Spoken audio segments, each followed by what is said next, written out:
ಪ್ರಸ್ತುತ ನ್ಯೂಸ್ನ ವಿಶೇಷ ಕಾರ್ಯಕ್ರಮಕ್ಕೆ ಸ್ವಾಗತ. ನಾನು ಬಶೀರ್ ಅಡ್ಡಿ ನಡಕ. ಈ ಅನೈತಿಕ ರಾಜಕಾರಣ ಯಾರು ಮಾಡಿದ್ರು ಅದು ತಪ್ಪೆ.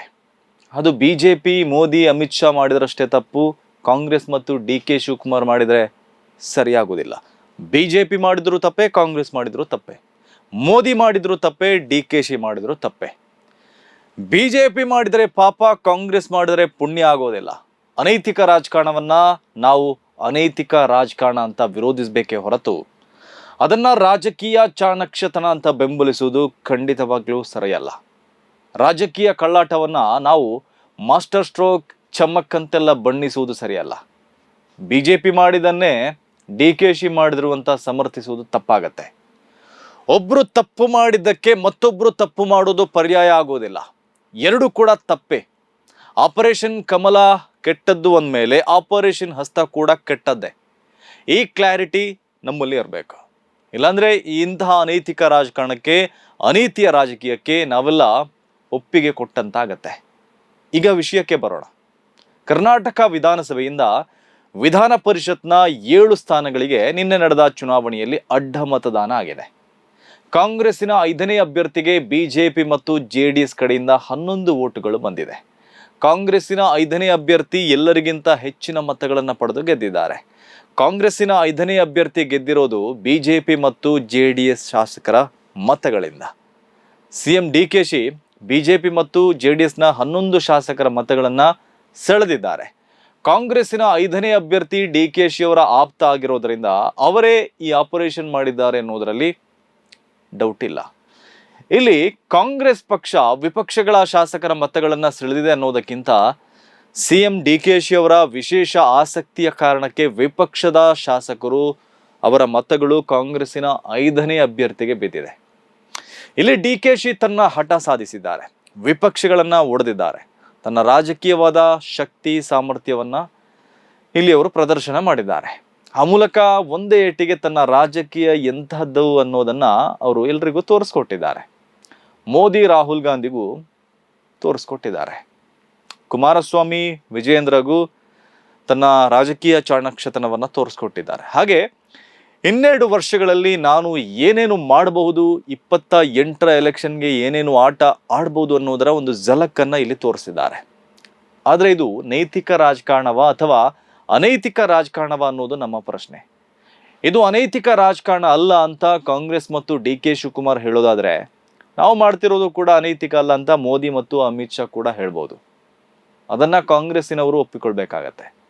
ಮೈತ್ರಿ ಪಕ್ಷದ ಶಾಸಕರು DKಶಿಯ ನಾಯಕತ್ವವನ್ನು ಒಪ್ಪಿಕೊಂಡು ಕಾಂಗ್ರೆಸ್ಗೆ ಮತ ಹಾಕಿದ್ದಾರೆ ಅನ್ನೋ ವಾದವನ್ನ ಕಾಂಗ್ರೆಸ್ಸಿಗರು ಮಾಡೋದಾದ್ರೆ, ಮೋದಿ ಅವರ ನಾಯಕತ್ವವನ್ನು ಒಪ್ಪಿಕೊಂಡು ಆಪ್ ಸಂಸದರು, TMC ಸಂಸದರು, ಉದ್ಧವ್ ಠಾಕ್ರೆ ಅವರ ಸಂಸದರು BJPಯನ್ನ ಬೆಂಬಲಿಸಿದ್ದಾರೆ ಅಂತ ಅವರು ಕೂಡ ಹೇಳ್ಬೋದು.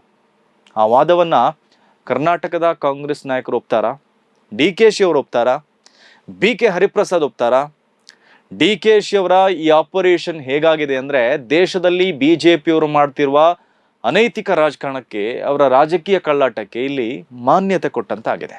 ಈ ಕಾಂಗ್ರೆಸ್ಸಿಗರು ಕರ್ನಾಟಕದ ಅನೈತಿಕ ರಾಜಕಾರಣವನ್ನ ಸಮರ್ಥಿಸುವ ಮೂಲಕ ರಾಷ್ಟ್ರ ಮಟ್ಟದಲ್ಲಿ BJP ನಡೆಸ್ತಾ ಇರುವ ಅನೈತಿಕ ರಾಜಕಾರಣವನ್ನ ಸಮರ್ಥಿಸದಂತೆ ಆಗತ್ತೆ.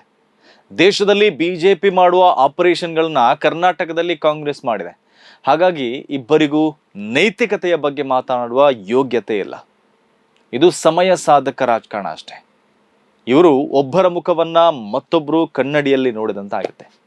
ಇಲ್ಲಿ BJP ಮಾಡಿದನ್ನ ಕಾಂಗ್ರೆಸ್ ಮಾಡ್ತಾ ಇದೆ, ಕಾಂಗ್ರೆಸ್ ಮಾಡಿದನ್ನ BJP ಮಾಡುತ್ತೆ. ಹಾಗಾದ್ರೆ ಇಬ್ಬರ ನಡುವಿನ ವ್ಯತ್ಯಾಸ ಏನಿದೆ?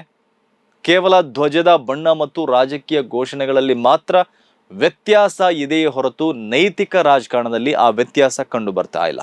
ಕಾಂಗ್ರೆಸ್ಸಿಗರೇ, ನೀವು DK ಶಿವಕುಮಾರ್ ಅವರ ರಣತಂತ್ರ ಯಶಸ್ವಿಯಾಗಿದೆ ಅಂತ ಹೇಳ್ತಾ ಇದ್ದೀರಲ್ಲ, ಯಾವುದು ಆ ರಣತಂತ್ರ? ರೆಸಾರ್ಟ್ ರಾಜಕಾರಣ, ಹಣ, ಆಮಿಷ, ಅಧಿಕಾರ ದುರ್ಬಳಕೆ, ಇವೆಲ್ಲ ರಣತಂತ್ರಗಳ? ಇದನ್ನೇ ನೀವು ರಾಜಕೀಯ ಕೌಶಲ್ಯ ಅಂತೀರಾ? ನೀವು ಗೆಲುವಿನ ಸಂಭ್ರಮದಲ್ಲಿ ಅನೈತಿಕ ರಾಜಕಾರಣದ ಹೊಸ ಮಾದರಿಗಳನ್ನು ಹುಟ್ಟು ಹಾಕ್ತಾ ಇದ್ದೀರಿ. ವಿಪಕ್ಷಗಳನ್ನ ಅಡ್ಡ ಮತದಾನ ಮಾಡಿಸುವ ಮೂಲಕ ನೀವು ಜನಾದೇಶಕ್ಕೆ ವಿರುದ್ಧವಾಗಿ ನಡೆದುಕೊಳ್ತಾ ಇದ್ದೀರಿ. ಅಧಿಕಾರಕ್ಕಾಗಿ ನೈತಿಕತೆಯನ್ನ ಬಲಿ ಕೊಟ್ಟಿದ್ದೀರಿ. ಆಪರೇಷನ್ ಹಸ್ತವನ್ನ ಬೆಂಬಲಿಸಿದರೆ ನೀವು ನೈತಿಕತೆಯನ್ನ ಬೆಂಬಲಿಸ್ತಾ ಇಲ್ಲ, ನೀವು ಕೇವಲ ನಿಮ್ಮ ಪಕ್ಷವನ್ನ ಬೆಂಬಲಿಸ್ತಾ ಇದ್ದೀರಿ ಅಂತ ಅರ್ಥ. ಆಗ ನಿಮಗೆ BJPಯ ನೈತಿಕತೆಯನ್ನ ಪ್ರಶ್ನಿಸಲು ಯಾವ ನೈತಿಕತೆಯೂ ಉಳಿಯೋದಿಲ್ಲ.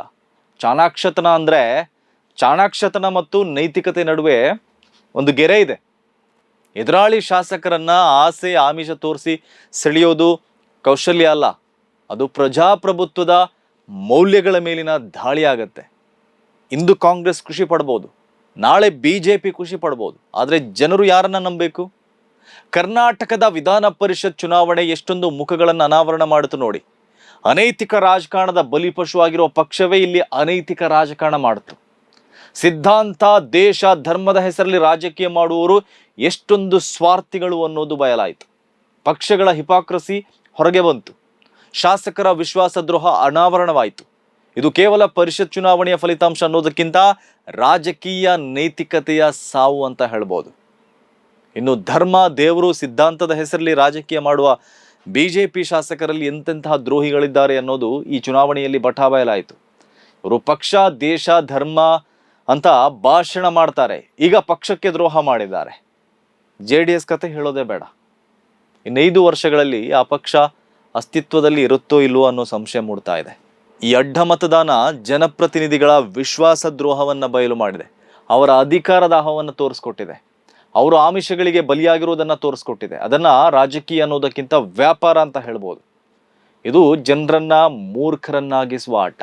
ನಿನ್ನೆಯ ಚುನಾವಣೆ ಮತ್ತು ಫಲಿತಾಂಶ ಕರ್ನಾಟಕದ ನೈತಿಕ ರಾಜಕಾರಣದಲ್ಲಿ ಒಂದು ಕಪ್ಪು ಅಧ್ಯಾಯ. ಇಲ್ಲಿ ನೈತಿಕತೆಯನ್ನ ಕಳೆದುಕೊಂಡ ರಾಜಕಾರಣಿಗಳು ಜನತಂತ್ರಕ್ಕೆ ಅಪಮಾನ ಮಾಡಿದ್ದಾರೆ. ಈ ಗೆಲುವಿನ ಖುಷಿ ಮತ್ತು ಲಾಭ ತಾತ್ಕಾಲಿಕ ಅಷ್ಟೇ, ಆದರೆ ಇದರ ದುಷ್ಪರಿಣಾಮ ಶಾಶ್ವತ ಆಗಿರುತ್ತೆ. ಭವಿಷ್ಯದಲ್ಲಿ ಇಂತಹ ಅನೈತಿಕ ರಾಜಕಾರಣವೇ ಮುಂದುವರಿಯುತ್ತೆ. ಆಗ ಜನಾದೇಶಕ್ಕೆ ಯಾವ ಗೌರವವೂ ಉಳಿಯೋದಿಲ್ಲ. ಇಲ್ಲಿ ರಾಜಕೀಯ ಪಕ್ಷಗಳು ತಮ್ಮ ಶಾಸಕರನ್ನೇ ಉಳಿಸ್ಕೊಳ್ಳಲು ಆಗದಿದ್ದರೆ ಅವರು ಜನರ ನಂಬಿಕೆಯನ್ನ ಹೇಗೆ ಉಳಿಸ್ಕೊಳ್ಳುತ್ತಾರೆ ಅನ್ನೋ ಪ್ರಶ್ನೆಯೂ ಇದೆ. ಶಾಸಕರು ತಮ್ಮ ಪಕ್ಷದ ಚಿಹ್ನೆ ಮೇಲೆ ಗೆದ್ದು ನಂತರ ಬೇರೆ ಪಕ್ಷದ ಅಭ್ಯರ್ಥಿಗಳಿಗೆ ಮತ ಹಾಕ್ತಾರೆ ಅಂದರೆ ಅದು ಜನರ ವಿಶ್ವಾಸಕ್ಕೆ ಮಾಡುವ ದ್ರೋಹ. ಇಲ್ಲಿ ಯಾರು ಗೆಲ್ಲಲಿ ಸೋಲಲಿ ಅದು ಮುಖ್ಯ ಅಲ್ಲ, ರಾಜಕೀಯದಲ್ಲಿ ನೈತಿಕತೆಗೆ ಸೋಲಾಗುತ್ತೆ ಅನ್ನೋದು ಮುಖ್ಯ. ಇವರ ತಂತ್ರ ರಣತಂತ್ರಗಳಲ್ಲಿ ಸಿಲುಕಿ ಪ್ರಜಾತಂತ್ರ ಉಸಿರುಗಟ್ಟಿ ಸಾಯ್ತಾ ಇದೆ. ಇದು ಆತಂಕದ ವಿಷಯ. ಕರ್ನಾಟಕದಲ್ಲಿ ಈಗ ನೈತಿಕ ರಾಜಕಾರಣದ ಬಗ್ಗೆ ಮಾತನಾಡಲು BJPಗೂ ನೈತಿಕತೆ ಇಲ್ಲ, ಕಾಂಗ್ರೆಸ್ಸಿಗೂ ನೈತಿಕತೆ ಇಲ್ಲ. ನಿಮ್ಮಲ್ಲಿ ನೈತಿಕತೆ ಇಲ್ಲ ಅಂದ್ರೆ ಸೈದ್ಧಾಂತಿಕ ಬದ್ಧತೆಯೂ ಇಲ್ಲ ಅಂತ ಅರ್ಥ. ನೈತಿಕತೆ ಸತ್ರೆ ಸಿದ್ಧಾಂತವೂ ಸಾಯುತ್ತೆ, ಆಮೇಲೆ ಜನರ ವಿಶ್ವಾಸವೂ ಸಾಯುತ್ತೆ. ಕೊನೆಗೆ ಪ್ರಜಾಪ್ರಭುತ್ವ ಅನ್ನೋದು ಕೇವಲ ಸಂಖ್ಯೆಗಳ ಆಟವಾಗಿ ಉಳಿಯುತ್ತೆ. ಇದು ಇವತ್ತಿನ ಪ್ರಸ್ತುತ ನ್ಯೂಸ್ ವಿಶೇಷ. ಸುದ್ದಿಗಳ ವಸ್ತುನಿಷ್ಠ ವಿಶ್ಲೇಷಣೆಗಾಗಿ ನೋಡ್ತಾ ಇರಿ ಪ್ರಸ್ತುತ ನ್ಯೂಸ್.